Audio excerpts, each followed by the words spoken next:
A Juiz esclarece. Continuando no tema do acolhimento residencial, que é uma medida de promoção e proteção de colocação, como já vimos, vamos abordar aqui os princípios orientadores que estão subjacentes à aplicação dessa medida. E como são muitos, trouxe uma cábula para não me esquecer de nenhum e vou orientar-me por ela. E por isso tenho a enunciar, em primeiro lugar, o princípio da individualização. Este princípio tem a ver com as características de cada criança ou jovem acolhida em casa de acolhimento. Portanto, tem de haver uma avaliação diagnóstica de as especificidades de cada criança ou jovem. Portanto, não pode ser estabelecido para todas as crianças o mesmo plano de intervenção.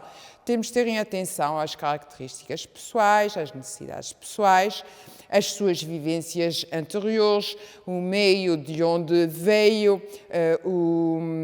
a bagagem cultural que traz, a religião, as práticas religiosas. Portanto, tem de haver um projeto de promoção e proteção e um plano de intervenção que respeite essas especificidades de cada uma das crianças ou jovens que ficam acolhidas, o que requer uma atenção individualizada a cada uma delas. Nisso redunda, no essencial, este princípio. Portanto, cada criança ou jovem é única e, como tal, deve ser avaliada e cuidada e orientada. O segundo princípio tem a ver com o princípio da adequação e prende-se ao primeiro, na medida em que não poderá haver uma definição adequada de um projeto de vida, de um plano de um projeto de promoção e proteção e de um plano de intervenção, se não forem atendidas as características de cada criança ou jovem sujeita a acolhimento residencial. Neste âmbito, impõe-se, tal como já mencionei relativamente ao outro princípio, um levantamento exaustivo, um estudo objetivo das condições familiares, das condições de integração comunitária da criança ou jovem antes do acolhimento, das suas vivências, das suas rotinas, de forma a perceber exatamente o que é necessário em sede de acolhimento residencial para dotar a criança ou jovem de todas as competências que sejam necessárias para o êxito do projeto de vida que venha a ser delineado. O terceiro princípio prende-se com a normalização. O princípio da normalização visa que nenhuma criança ou jovem sofra o estigma de estar acolhida. Portanto, é necessário que cada criança ou jovem acolhida tenha um cotidiano no mais possível idêntico ao de outras crianças ou jovens da mesma idade. Isso implicará que, apesar de estar acolhido residencialmente e de não estar inserido numa família, deverá participar na vida comunitária, a nível social, ter atividades lúdicas, ser inserido numa escola, portanto, seguir dinâmicas e rotinas que são próprias de crianças ou jovens daquela idade que mantêm relacionamentos a nível social, a nível afetivo, a nível familiar e, portanto, isso implicará também que se mantenham as relações afetivas estruturantes desta criança e que o projeto de intervenção e o plano de promoção e proteção integre também a família de origem, sempre que tal não tenha sido proibido por prejudicar os interesses da criança ou jovem. Outro princípio que já temos vindo a falar noutras sessões e que também aqui está presente é da participação e audição da criança ou jovem.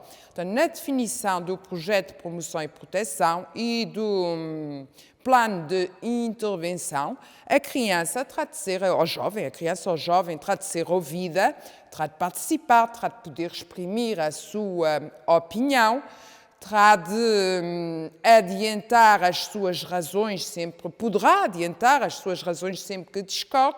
O certo é que isso pressupõe que a cada passo seja informado de tudo o que lhe diz respeito, portanto, do que está a ser delineado em termos de projeto, em termos de duração de medida, em termos de necessidade ou não de prorrogação. Portanto, a cada passo, a criança ou jovem será ouvida. Obviamente que isso implica, relativamente a crianças com idade inferior a 12 anos, que tenham discernimento e maturidade para o efeito.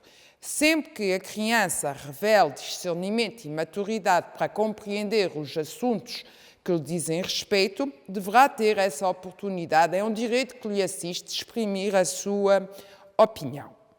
Outro princípio relevante nesta sede é o da privacidade. Portanto, apesar de estar acolhida residencialmente, tal não implica que todos os assuntos do foro privado da criança passem a ser do conhecimento público. Tem de ser preservada a sua reserva, a intimidade da vida privada, a sua privacidade. Portanto, e todos os conhecimentos que aos técnicos advenham por força das suas funções deverão manter-se confidenciais, porque isso é um direito que também assiste a criança ou jovem de ter direito à reserva da sua vida privada e a sua privacidade, a sua intimidade. Nesse âmbito, cumpre salientar que também assiste à criança ou jovem o direito de, em privado, sempre que o solicitar, poder ser ouvido pelo técnico gestor. Se a medida tiver sido aplicada pela comissão, se a medida tiver sido aplicada pelo juiz, poderá pedir para ser ouvido pelo juiz, pelo Ministério Público. Portanto, são direitos que assistem a criança ou jovem de, em privado, sempre que o requeira, ser ouvido por essas entidades. Por outro lado, temos outro princípio que é o da intervenção diligente. Esse princípio pressupõe que todas as entidades envolvidas na definição do projeto de vida da criança ou jovem que foi sujeito a uma situação de perigo intervenham no mais curto prazo possível e definam no mais curto prazo possível o que é necessário, neste caso, o projeto de promoção e proteção e o plano de intervenção, para que, no mais curto prazo possível, possam ser desenvolvidas as estratégias necessárias à implementação da medida. Outro princípio, e recorro aqui à minha cábula para não me enganar na ordem, é a preservação dos vínculos familiares e fraternos. Isto implica o quê? Se a criança ou jovem tiver, por exemplo, irmãos, e tiverem todos de ser acolhidos, deverá priorizar a integração de todos os irmãos na mesma casa de acolhimento. Isto para que, desenvolvendo o sentimento de pertença à sua família de origem, possam manter entre si as relações afetivas que mantinham no meio natural de vida. Isto implicará, para além disso, que, em todos os casos em que não tenham sido proibidos os convívios da família biológica, esses laços familiares também sejam preservados e, portanto, deverão ser instituídas pela Casa de Acolhimento rotinas de convivência serena e tranquila, mantendo condições de privacidade do jovem e da criança com a sua família de origem. Isto, o acordo de promoção e proteção, como iremos ver na próxima sessão, deverá definir em que termos esses convívios podem ter lugar. E o projeto de promoção e proteção, bem como o plano de intervenção, deverão desenvolver essas vertentes, de forma que a criança ou jovem não fique desenraizada daquilo que foi o seu agregado de origem. Há outra implicação deste princípio, que é o facto de dever ser priorizada a colocação da criança ou jovem numa instituição mais próxima da sua área de residência. Isto porque a distância geográfica pode ser um entrave muito grande à continuação das relações afetivas, das relações de convívio. E sempre que a criança seja colocada numa instituição distante, poderá haver, sempre que reunidos os respectivos pressupostos, a atribuição de apoio económico para assegurar as locações da família de origem até à casa de acolhimento para potenciar os convívios com a criança ou jovem. Outro princípio aqui relevante é o da corresponsabilização da família de origem, pois que, existindo uma perspectiva de retorno do jovem ou da criança à sua família de origem, deverá ser trabalhado o agregado de origem, deverá haver um envolvimento do agregado de origem para criar as condições necessárias para que esse retorno seja possível. Como disse já na anterior sessão, não existem grandes apoios sociais, psicológicos ao agregado de origem quando a criança seja colocada numa instituição. Isso é próprio das medidas no meio natural de vida. Contudo, a família, com a ajuda do técnico gestor, deverá procurar as ajudas, as formações que se revelarem necessárias para aperfeiçoarem competências. Depois deste princípio, temos outro, que é o da colaboração interdisciplinar. E isto porquê?